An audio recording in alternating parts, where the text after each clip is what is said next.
तो देखो, good morning students. तो आज हम लोग पढ़ेंगे किरचॉफ लॉ। तो किरचॉफ लॉ क्या थे? एक साइंटिस्ट थे किरचॉफ, हिंदी में इसको बोलते हैं किरखॉफ। क्या बोलते हैं? किरखॉफ। तो जैसे किरचॉफ, हाँ, फर्स्ट लॉ यानी प्रथम नियम भी लिख सकते हैं, यहाँ पर हिंदी मीडियम में लिखा हुआ है। और यहाँ किरचॉफ सेकंड नियम यानी सेकंड लॉ है। तो सुनिएगा, तो पहले हम रूल पढ़ने जा रहे हैं फर्स्ट लॉ, किरचॉफ का प्रथम नियम यानी किरचॉफ फर्स्ट लॉ, किरखॉफ का पहला नियम। इसे और भी कई नेम है बेटा। इसे बोल्ट करंट लॉ भी बोलते हैं, यानी धारा का नियम भी बोलते हैं, ठीक। इसे जंक्शन रूल भी बोलते हैं, यानी संधि का नियम भी। तो पहला रूल ये था, sigma I equal to 0। Hindi medium सुनना पहले। किसी भी संधि पर मिलने वाली समस्त धाराओं का बीजगणितीय योग शून्य होता है, यानी किसी भी संधि पर मिलने वाली समस्त धाराओं का बीजगणितीय योग शून्य होता है। English medium, passing all current meet any points algebraic sum is always 0। एक पॉइंट्स होगा, इसमें जितनी भी करंट पास आउट होंगी उनका जब एल्जेब्रिक सम होता है वो ऑलवेज क्या होता है? 0।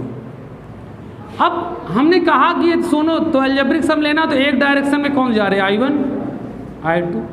इसके हिसाब से अपोजिट डायरेक्शन में तो -I3 -I4 और -5 इक्वल क्या हो गया?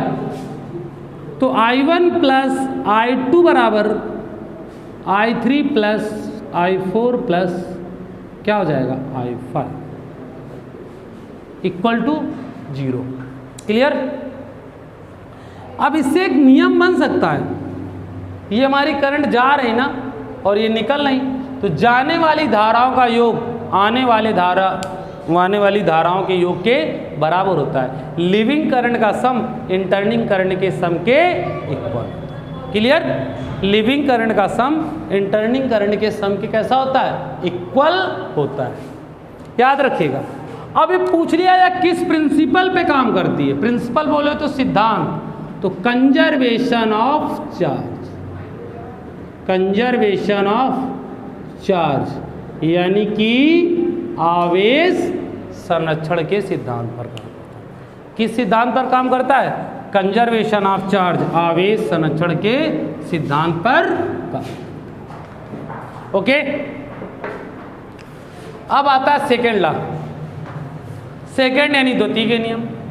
इसे बोलते हैं लूप का नियम, हिंदी में पास का नियम, या वोल्टेज लॉ, या वोल्टेज लॉ यानी वोल्टता का नियम। तो किसी किसी बुक्स में लिखा है सिग्मा V इक्वल टू 0 और किसी किसी बुक्स में लिखा है sigma IR equal sigma E। इसको जानते हो तुम लोग? इलेक्ट्रोमोटिव फोर्स, विद्युत वाहक बल।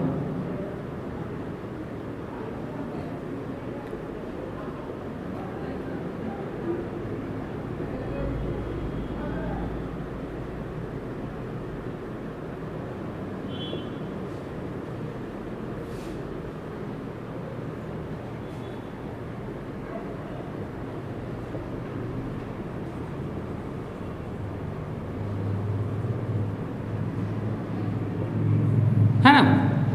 तो इन्होंने क्या कहा, अब वो आप सुनते जाइएगा। पहला ये नियम है कि इसके आधार पे हम ले चले। तो इन्होंने कहा सिग्मा V बराबर 0, यानी किसी भी जंक्शन पर potential difference always algebraic sum, potential difference का एल्जेब्रिक सम ऑलवेज क्या होता है? 0। यानी किसी भी पास पर विद्युत प्रेरित विभवांतर या वैद्युत विभवांतर का बीजगणितीय योग शून्य होता है। किसी पॉइंट्स पर पोटेंशियल डिफरेंट का एल्जेब्रिक सम क्या होता है? 0, या किसी पॉइंट पर वैद्युत विभवांतर का मान 0 होता है। दूसरा इसके अकॉर्डिंग टू पढ़े हम लोग सिग्मा IR।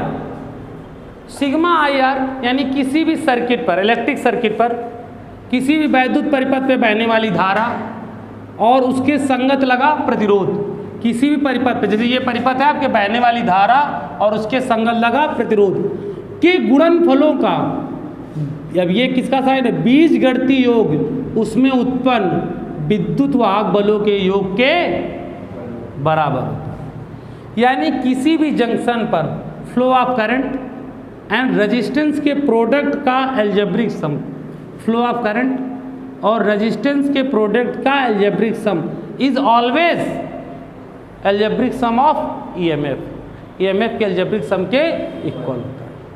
अब जैसे ये डायग्राम बना तो याद रखिएगा कि कोई भी डायग्राम होगा और जो ईएमएफ का ये हमारा पॉजिटिव टर्मिनल होता है तो यहाँ करंट निकलेगी I1, तो रेजिस्टेंस R1, यहाँ हमारा पॉजिटिव टर्मिनल तो करंट क्या निकले I2, बट बचा हुआ जो तीसरा रेजिस्टेंस है तो ये दोनों करंट जाएंगी R1 और R2। और याद रखना है it is a work on, ये किस पे काम करता है बेटा? कंजर्वेशन ऑफ एनर्जी, ऊर्जा संरक्षण के सिद्धांत पर। ये किस सिद्धांत पर काम करता है? कंजर्वेशन ऑफ एनर्जी, ऊर्जा संरक्षण के सिद्धांत पर।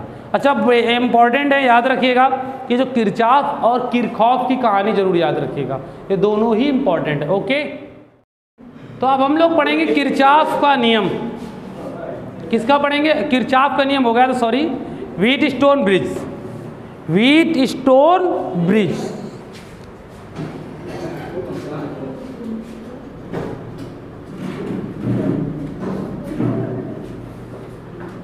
सेतु, व्हीट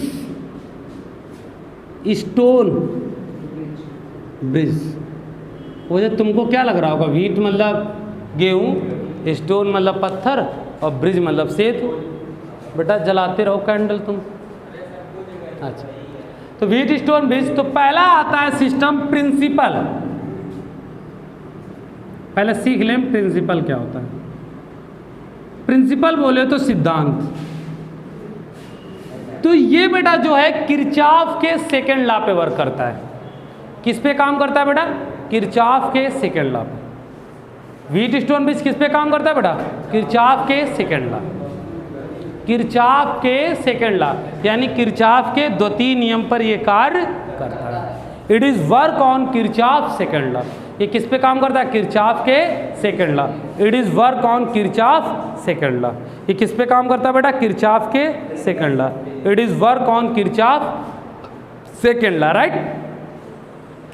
सबसे गंदी चीजें आती हैं कंस्ट्रक्शन टाइप का आइटम्स। कंस्ट्रक्शन, कंस्ट्रक्शन यानी कि बोले तो रचना। ये होता क्या है सुनिएगा, चार प्रतिरोध, पहले हिंदी मीडियम, चार प्रतिरोध PQRS, ये किसमें जुड़े हैं? समांतर चतुर्भुज ABCD की आसन्न भुजाओं में। कितने प्रतिरोध बेटा? चार, P, Q, R और S, ये जुड़े हुए हैं ABCD समांतर चतुर्भुज की आसन्न भुजाओं। इस चतुर्भुज का जो A सिरा है वो सेल के धनात्मक सिरे से तथा ऋणात्मक सिरे से कुंजी K1 लगी, यानी ये जो A सिरा है किससे जुड़ा है? सेल का धनात्मक सिरा और कुंजी K1 लगी। और जो इसका विकर्ण BD है इसमें एक धारामापी G और कुंजी K2 लगी हुई है। यानी 4 resistance, English medium, 4 resistance PQRS, 4 resistance PQRS are connected in parallelograms ABCD, यानी 4 resistance PQRS are connected in parallelogram ABCD adjacent side. कौन सी side? Adjacent side. Clear? 4 resistance PQRS are connected in parallelogram ABCD। A point are connected cell का positive terminal and negative terminal are connected की K1। 8 point से किससे connect है? Battery का positive terminal और की K1 से। अब जो डायगोनल BD, ये क्या है? डायगोनल BD, डायगोनल BD से गैल्वेनोमीटर और की K2 अटैच है। अच्छा, इस गैल्वेनोमीटर का मतलब होता है कि स्ट्रेट लाइन है तो डिफ्लेक्शन हमारा क्या होगा? 0, और डिफ्लेक्शन 0 होगा तो हमारा ब्रिज क्या होगा? बैलेंस। यानी यदि इसमें कैपिटल G हमारा स्ट्रेट लाइन पर है तो सेतु हमारा संतुलित है, राइट। ये था तो हमारा कंस्ट्रक्शन। ओके, समझ गए ना? कंस्ट्रक्शन में कितने रेजिस्टेंस हैं? 4।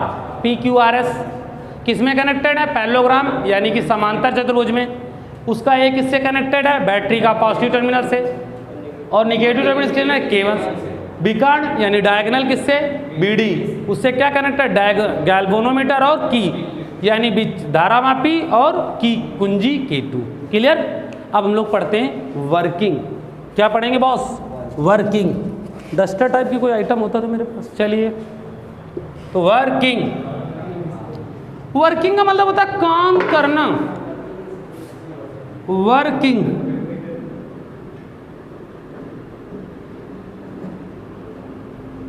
कार्य विधि। वर्किंग का मतलब क्या होता है? कार्य विधि।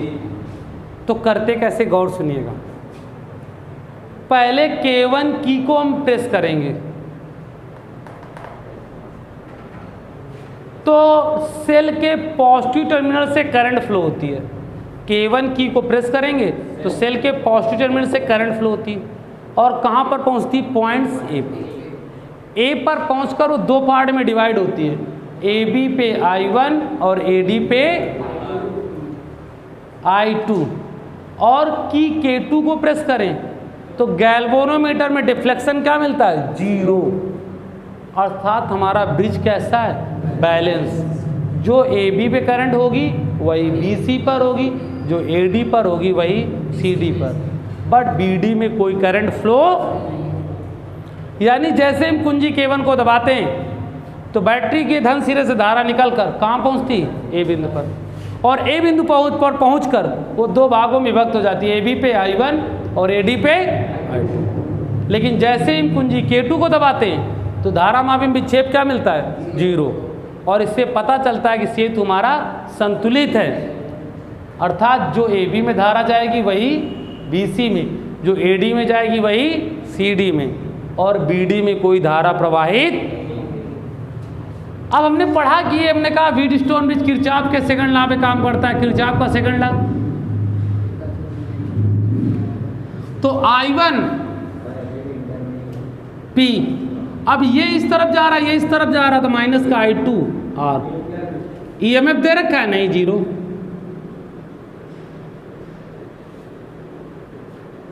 इसे मान लो इक्वेशन फर्स्ट। इसमें ले लीजिए ऐसे इस तरफ लूप में, भाई इसमें तो कोई करंट जा ही नहीं रही।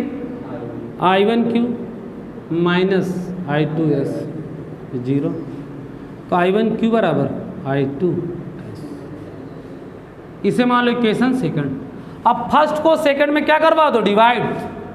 तो I1P बटे I1Q equal I2R by 2S। तो P by Q equal R by S। अब पहला आता है इसका यूज, तो इसका यूज करते हैं मीटर ब्रिज,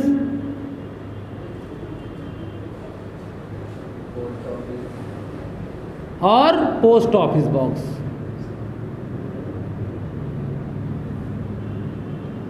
मीटर सेतु और पोस्ट ऑफिस बॉक्स में। एक बात और याद रखिएगा, क्या कि सेंसिटिविटी,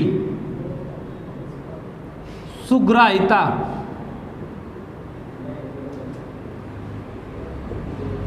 क्वेश्चन क्रिएट किया जाएगी कि सेंसिटिविटी यानी सेंसिटिविटी कैसे इंक्रीज की जाती है, यानी कि सुग्राह्यता कैसे इंक्रीज की जा सकती है।